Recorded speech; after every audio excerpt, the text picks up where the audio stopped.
Halo, assalamualaikum warahmatullahi wabarakatuh, teman-teman petani cerdas. Kali ini berjumpa lagi dengan saya ya, dengan channel saya Petani Cerdas 12 ya. Kali ini kita akan membahas tentang bahan aktif Paklobutrasol ya, teman-teman ya. Dimana bahan aktif ini adalah bahan aktif yang akan merangsang pembungaan teman-teman, atau ZPT, untuk mengeluarkan bunga teman-teman ya. Nah, karena dalam tumbuhan itu teman-teman dikatakan ZPT, kalau dalam manusia dikatakan hormon teman-teman ya. Nah, kenapa saya mengatakan saya ingin membahas tentang Paklobutrasol ya teman-teman ya, karena Paklobutrasol ini teman-teman memang sangat baik untuk merangsang bunga teman-teman ya.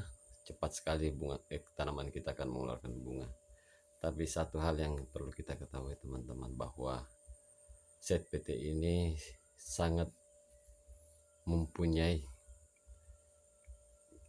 efek samping yang buruk bagi tanaman teman-teman ya. Apabila kita sering menggunakan ZPT ini, atau zat pengatur tumbuh ini, atau zat perangsang bunga ini teman-teman, tanaman kita akan kerdil permanen. Karena apabila kita memberikan ZPT ini, Paklobutrasol ini teman-teman, otomatis tanaman kita tidak akan sempat mengeluarkan hormon pertumbuhan dan hormon pertumbuhan tunas muda ya teman-teman ya. Dia tidak akan mengeluarkan auksin, sitokinin, dia hanya mengeluarkan giberalin terus saja teman-teman ya. Jadi otomatis tanaman kita akan kerdil permanen teman-teman, karena dia menghambat auksin dan sitokininnya teman-teman. Oke. Nah, saya mempunyai trik teman-teman ya untuk mengatasi ini. Saya mempunyai satu cara teman-teman. Caranya adalah sebagai berikut. Nah, caranya gini teman-teman ya. Apabila teman-teman mempunyai tanaman, taruhlah contoh durian teman-teman ya. Durian teman-teman sudah usia produktif ya. Misalkan durian teman-teman seperti ini, oke. Ini pohon durian teman-teman ya. Ini pohon durian. Dan ini juga dan ini juga. Dan begitu pun dengan yang ini teman-teman. Dan ini adalah spasinya teman-teman, atau jarak antara pohon satu dengan pohon yang satunya lagi teman-teman. Oke, caranya begini teman-teman. Apabila ini sudah produktif semuanya teman-teman ya, teman-teman, apabila teman-teman memberikan zat perangsang bunga atau zat untuk mengeluarkan bunga di luar musim ya teman-teman ya, itu kan sangat berisiko teman-teman. Itu sangat berisiko teman-teman ya. Karena apa?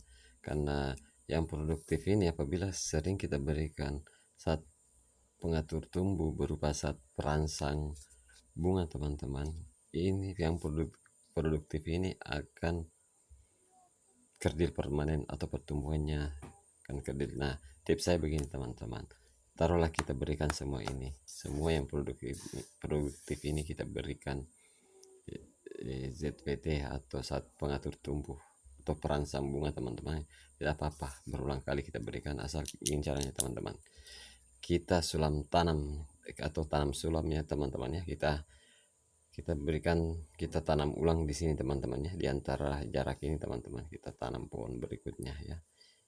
Ya, ini untuk meregenerasi kembali teman-teman ya, supaya kita tidak rugi teman-teman. Kita tanam di sini, di antara sini teman-teman ya, supaya kita tidak rugi waktu teman-teman. Karena apabila kita tidak menanam di sini teman-teman, kalau yang ini sudah kerdil dan akan mati, kita akan menunggu lama lagi teman-teman. Jadi kita antisipasi teman-teman.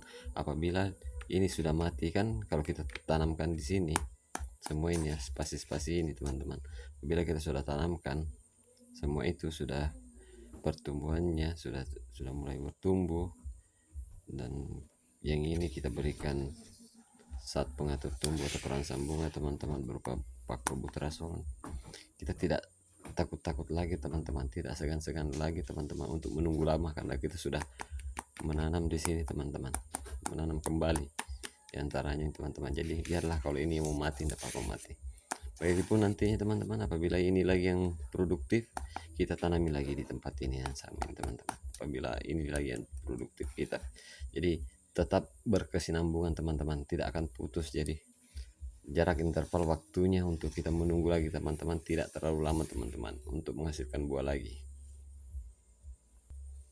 Nah itulah tadi cara saya teman-teman ya untuk mengatasi kerugian lah istilahnya teman-teman, kerugian kita ketika kita menggunakan Fluorobutrasol ini teman-teman ya. Karena kalau kita sering menggunakan zat pengatur tumbuh teman-teman atau ZPT Fluorobutrasol ini teman-teman, tanaman akan kerdil permanen karena dia tanaman tidak akan mengeluarkan auksin dan sitokin teman-teman, karena tanaman akan mengeluarkan giberalin terus teman-teman untuk pembungaan terus teman-teman. Jadi tanaman kita akan kerdil permanen teman-teman. Antisipasi cara untuk mengantisipasinya teman-teman dengan cara seperti tadi aja teman-teman ya,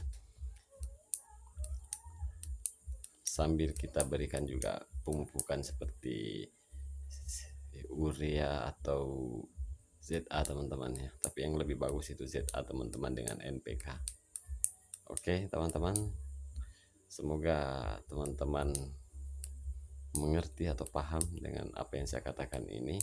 Dan apabila ini bermanfaat bagi teman-temannya, jangan lupa like dan subscribe channel saya teman-teman ya. Silahkan teman-teman share, like dan subscribe channel saya ya teman-teman ya. Oke, sekian dari saya Petani Cerdas. Assalamualaikum warahmatullahi wabarakatuh.